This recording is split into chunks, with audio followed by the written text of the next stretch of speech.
On est de plus en plus nombreuses à vouloir vendre notre expertise, créer notre entreprise et à proposer des choses sur le digital. Et bien sûr, on le voit sur les réseaux sociaux. On voit de plus en plus de concurrence et ça peut faire peur. Alors, est-ce que la concurrence est un problème? Est-ce que le marché est saturé? Est-ce que c'est fini? C'est foutu? Il y a trop de monde et puis impossible de vendre nos services et de faire le poids par rapport aux autres qui ont peut-être déjà commencé avant nous ou qui ont une communauté plus grande, plus de visibilité. Qu'est-ce qu'on peut faire? Est-ce qu'il y a des solutions? Alors, dans l'épisode d'aujourd'hui, je vais te montrer comment te démarquer facilement de la concurrence et tu verras que la concurrence n'est pas un problème. Je te dis tout ça dans cet épisode, c'est parti.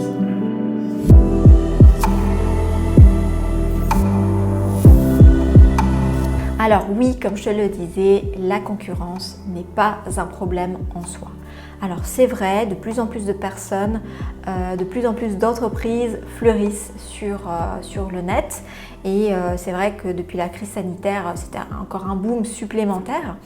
Et c'est vrai que souvent mes clientes me disent « mais mon Dieu, quand je vois les concurrentes, elles font ce que je fais, j'y arriverai jamais, comment je vais faire, etc. » Elles sont paniquées. Mes clientes souvent sont paniquées à cause de ça. Et ma réponse que je leur dis tout le temps, c'est que le point positif, c'est que s'il y a de la concurrence, ça veut dire qu'il y a un marché. Donc ça veut dire qu'il y a des clients qui ont envie d'acheter ce que tu proposes. Donc ça, c'est plutôt positif.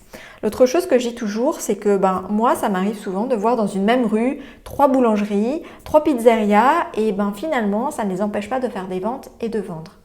Pourquoi? Parce qu'il y a un marché, il y a un besoin. Donc la première chose, c'est que la concurrence n'est pas un problème.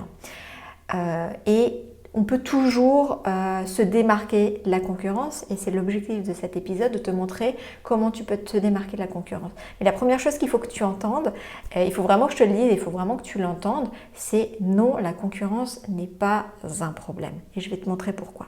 Pourquoi? Tout simplement parce que si je te redonne l'exemple de cette boulangerie dans une même rue, j'imagine que là où tu habites, il y a aussi plusieurs boulangeries. Et j'imagine que tu as une préférence pour une de ces boulangeries, ou pizzeria, ou que sais-je, autre. Mais tu as ta propre préférence. Qu'est-ce qui va faire que tu as ta propre préférence? Tu vois, ça c'est la bonne question à se poser. Et pour les clients, tes futurs clients, tes potentiels clients, c'est la même chose. Ils vont avoir des préférences. Et il y en a qui vont préférer travailler avec toi. Oui, il y en a qui vont préférer travailler avec toi. Il faut que tu aies conscience de ça et il faut que tu adhères à ça. Si tu n'y crois pas, finalement, c'est une croyance limitante qui va t'empêcher de faire des ventes. Si tu ne crois pas que des personnes potentiellement veulent travailler avec toi, oui, là forcément, au lieu d'être un allié avec toi-même, tu deviens finalement ton propre ennemi, ton propre bourreau et voilà, tu ne t'aides pas en pensant comme ça. Donc oui, c'est un fait, il y a des personnes qui vont vouloir travailler avec toi plutôt qu'avec un de tes concurrents. Donc ça, il faut que tu en aies conscience, c'est la première chose. Avant même de passer après comment se démarquer de la concurrence, c'est vraiment le point principal. Il faut que tu comprennes ça et que tu adhères à ça. Voilà. Et pas parce que je le dis, parce que c'est une réalité, parce que toi-même tu l'expérimentes quand tu vas acheter quelque chose, tu as tes préférences, et ça fonctionne dans les deux sens. Il y a des personnes qui vont avoir leurs propres préférences pour travailler avec toi. Une fois que tu as compris ça, tu as déjà compris là où je veux t'emmener.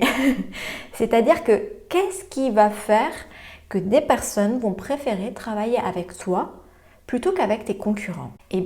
Il y a deux possibilités et ça nous amène à comment te démarquer de la concurrence.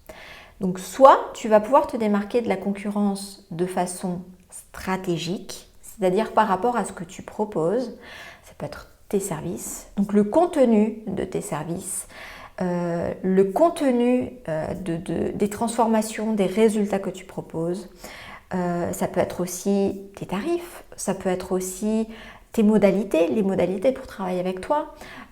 Voilà, ça peut être plein de petites choses, mais ce que tu proposes en gros, finalement, c'est plus intéressant qu'un concurrent qui propose exactement la même chose. Donc rien que ça. Ça peut être le service client, ça peut être voilà, toutes ces petites choses qui font partie finalement de la structure de ton business et de ce que tu proposes de façon stratégique. D'accord? Donc là déjà, pose-toi la question, Donc déjà, bien sûr, regarde un petit peu ce que font les autres. Et puis, regarde comment toi, là-dessus, tu peux te démarquer. C'est pour ça que moi, avec mes clientes, quand on travaille par exemple sur les services, les offres, même si tu as des produits physiques, je travaille aussi avec des femmes qui vendent des produits physiques, on va réfléchir comment se démarquer par rapport à ces produits physiques pour que finalement ce qu'on vend soit très attractif, mais pas pour tout le monde. L'objectif, je le rappelle, c'est pas d'être attractif pour tout le monde. L'objectif, c'est d'être attractif uniquement pour ta cible. Et c'est là où tu vas faire la différence. Et c'est là où tu vas faire des ventes beaucoup plus facilement que si tu essaies d'être attractif pour tout le monde. Tout simplement parce que c'est impossible d'être attractif pour tout le monde. Voilà, on est tous différents. On traduit ça dans le business en segments, en marché, en positionnement. Et ces segments, c'est important de comprendre dans quel segment tu te situes et finalement te focaliser sur ce segment et tu verras que ça va te faciliter aussi la vie. Bon, là, je ne peux pas rentrer en détail sinon je vais sortir du sujet, mais j'ai d'autres contenus là-dessus et si ça t'intéresse, dis-le moi, je pourrais faire du contenu aussi spécifique sur finalement ces segmentations clients, etc. Mais pour revenir à la concurrence et savoir comment te démarquer, sache que tu peux te démarquer de façon stratégique par rapport à la structure de ton business. Donc ce que tu vends, comment tu le vends, tes offres, pourquoi, quelle est la transformation que tu proposes, etc. La façon dont tu vas vendre, la façon dont tu vas t'occuper de tes clients, toutes ces petites choses-là, en fait, tu vas pouvoir faire la différence et te démarquer de tes concurrents. Donc ça, c'est la première chose. La deuxième chose, ça va être tout simplement toi. Et ça, souvent, on l'oublie. Mais en fait, ce qui va faire la différence entre notre entrepreneur et toi, ça va être toi, tout simplement. La personne peut vendre le même type de service, mais qu'est-ce qui va faire qu'une personne va préférer venir chez toi? Ça va être toi. Donc ça, c'est important que tu le comprennes pour que tu en fasses une force.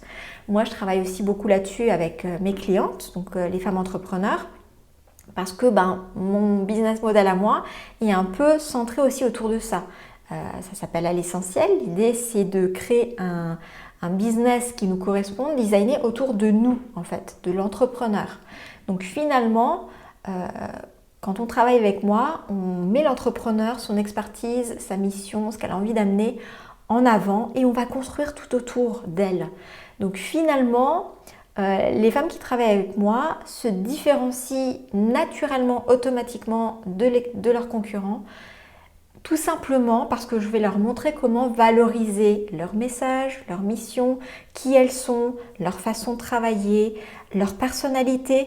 Tout ça, finalement, c'est la force de l'entrepreneur. C'est ce qu'on appelle aussi le personal branding. Le branding, ça vient de brand, donc la marque de l'entreprise et tout ce qui est rattaché, l'image de marque, les valeurs, après bien sûr ça peut être l'identité visuelle, tout ça, mais ça ce sont les choses secondaires. Mais le branding c'est quelque chose qui est très important et lorsque tu travailles pour toi, souvent, sauf si tu vends des produits physiques et que tu as créé une marque autour de ça, que tu veux plutôt valoriser la marque et pas forcément toi, mais si tu vends des services, souvent c'est plus toi en fait qui est l'ambassadrice de ce que tu proposes parce que c'est ton message, c'est tes valeurs que tu vas aussi véhiculer et du coup c'est ça que tu vas mettre en avant, c'est la personne que tu es, c'est ta personnalité. Donc finalement, qui tu es, même si tu crois que toi tu as des défauts et que tu ne les aimes pas, sache que ça va être tes forces. Sache que ça va être des atouts qui vont automatiquement te différencier de tes concurrents. Donc la meilleure chose que tu puisses faire pour te démarquer de tes concurrents, c'est d'être toi-même, de te connaître, de savoir quelles sont tes forces, tes faiblesses. Et sache que ce que tu considères comme une faiblesse peut être une force dans le monde de l'entrepreneuriat et tout simplement de le mettre en avant, d'oser le montrer. Oser montrer qui tu es. Et ça, c'est une des choses un peu assez challengeantes dans l'entrepreneuriat. Peut-être tu vas le faire progressivement. Peut-être qu'au début, voilà, tu vas faire les choses petit à petit. Mais tu verras que plus tu avances dans ton chemin, dans ton parcours entrepreneurial, et plus tu vas être à l'aise pour montrer qui tu es, affirmer qui tu es.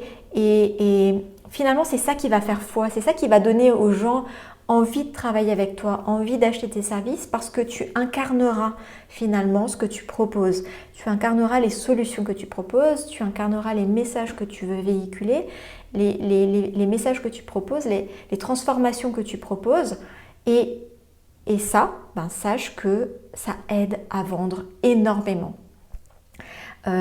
Souvent, je dis que je n'aime pas la phrase « il faut apprendre à se vendre » parce que pour moi, apprendre à se vendre, c'est mettre en place des choses un petit peu théâtrales des fois, forcées, un peu manipulées, des fois qui ne correspondent pas à qui tu es, à tes valeurs, dans l'objectif de faire des ventes. Et souvent, on n'est pas à l'aise avec ça. Moi, je ne suis pas du tout à l'aise avec ça.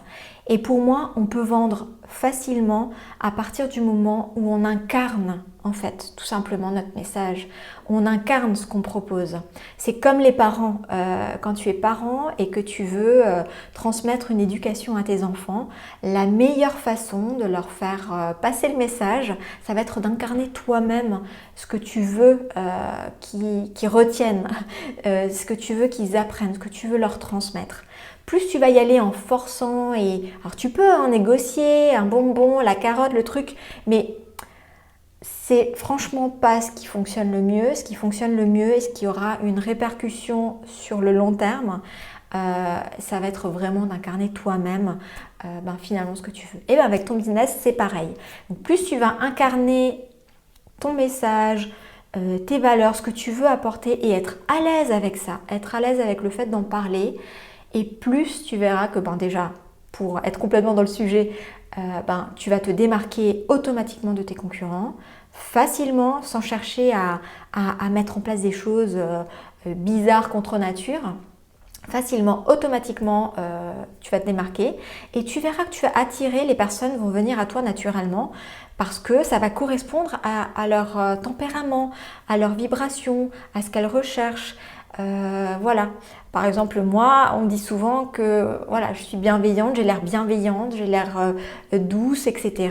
Et que j'incarne vraiment ce que je véhicule et c'est ça qui donne envie aux personnes de venir travailler avec moi. C'est ce qu'on me dit tout le temps et tu vois, c'est pas quelque chose que je me force à faire. Je suis juste moi-même en fait. Je respecte juste qui je suis juste moi-même. C'est le plus simple pour moi et c'est ce qui fonctionne le mieux. Donc voilà, pourquoi se priver des choses naturelles et qui fonctionnent bien, qui sont fluides. Donc moi, ce que je te recommande, c'est vraiment d'apprendre à te connaître et de valoriser qui tu es et de simplement oser montrer qui tu es au monde et tu verras qu'en faisant ça, tu vas te démarquer de la concurrence. Voilà, alors je t'ai montré aujourd'hui 2 moyens pour te démarquer facilement de la concurrence. J'espère que j'aurai réussi à te rassurer si tu paniquais à cause de ça. Dis-moi en commentaire si tu le souhaites, si ces conseils t'ont aidé, ce qui te plaît. Et si tu as des challenges, si tu as des difficultés, n'oublie pas que tu peux aussi réserver une séance qui est offerte avec moi. Ce sera l'occasion de me partager, c'est individuel bien sûr, donc ce sera l'occasion de me partager finalement tes challenges spécifiques et d'avoir mon feedback spécifique par rapport à toi. Et puis, en attendant, moi je te souhaite comme d'habitude tout de bon et je te dis à très vite pour un prochain épisode. Ciao, ciao!